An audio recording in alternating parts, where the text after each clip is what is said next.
In this lesson, we'll model the tires by using spline modeling techniques. Alright, so in between lessons you should have taken this corner right here and softened up the vertices.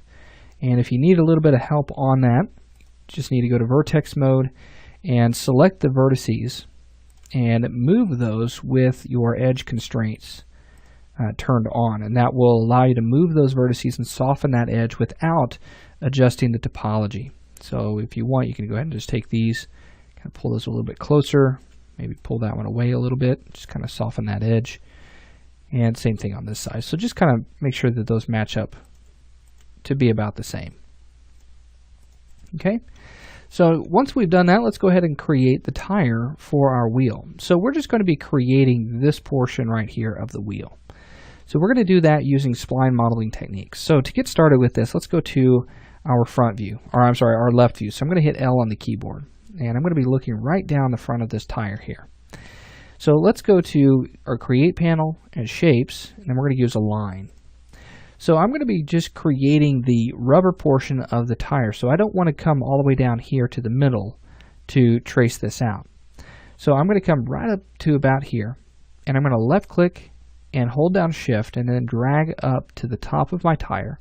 I'm going to left click there and still holding down Shift, I'm going to come over to the other side. We'll left click one more time and then come down, and we're going to get pretty close to this side right here, so I'm going to left click here, and then I'm going to right click to end that, and then right click one more time to get out of the line mode.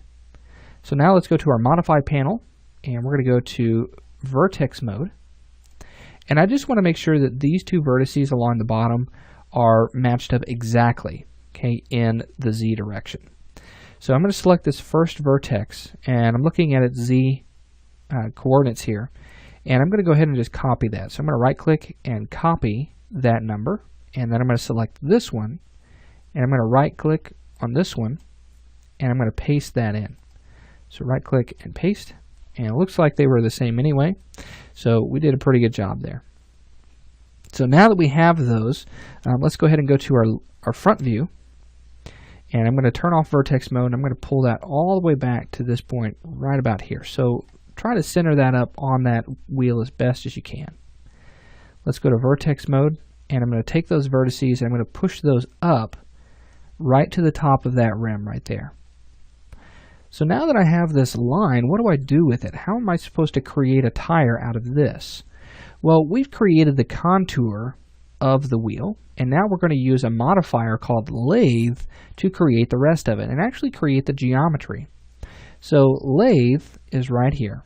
So we're going to left click on that, and you'll see that it creates geometry, but it's creating it in an odd direction here. It looks like it's trying to create it around the Z axis. So I'm going to go ahead and switch this to the X direction just to get started, and that looks to be much closer.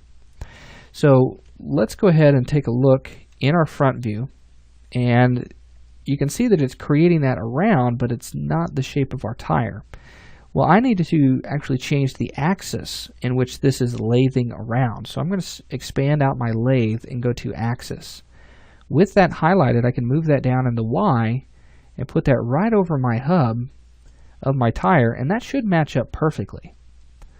So now that I have that set up there, let's turn off axis on our lathe, and let's collapse that. And I'm going to scroll down to my parameters, and you'll notice that my output right now is set to patch.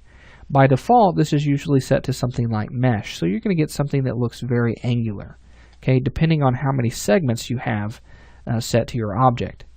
Now the 360 degrees, what that's going to do is determine how far this will lathe around. So we want to create a wheel, so we do want that set to 360. Your segments really doesn't matter at this point because we're going to be using the patch output, and that's going to create a very smooth result. Now what I want to do is I want to change the shape because my tire is very sharp, and I don't really want that. So I want to round this out some. So to do this, I'm going to go ahead and convert my object to what's called an editable patch, and that will allow me to access some handles and curve that out. Now you need to make sure that your output is set to patch before you do this. So let's right click, convert to editable patch. Now I can go to my handles sub-object mode, and you can see that I get all kinds of handles across my object. Let me go to my front view. I'm going to hit F on the keyboard. And let me actually change the color of this object so we can see this a little bit easier. And I'm going to select my previous material and put that on there. And I'm going to select all of these handles right here. These two handles right here in the middle. And I'm going to do that all the way around. Okay, so let's select all of those, holding down Control using our marquee selection. So left click and hold to do that. And we're just going to select all the way around. And then I'm going to go to my perspective view by hitting P on the keyboard, and then I'm going to go to my scale tool. This is going to allow me to scale out into Y, and notice how that's beginning to give us that bump that we see on the outside of our tire.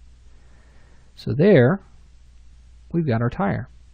Now if you want, if we take a look at our top view, you can see it's pretty sharp, okay, with these vertices right here. And with those selected, I'm going to scale those in some. Okay, and I don't want those on the middle. So I'm going to go to my front view, hitting F on the keyboard, and I'm going to change my marquee selection shape from a box to a circle. So I'm going to hold down Alt and then left click and hold right here in the middle and drag out, and that's going to deselect those vertices on the center. So now with those selected, I can scale those in the Y and kind of soften that top edge a little bit. And there we go. So here I have the shape of my tire. Really happy with the way that that's looking right now. And now what we want to do in our next lesson is we're going to move into modeling the actual wheel portion of this to attach to our tire. So I'll see you then.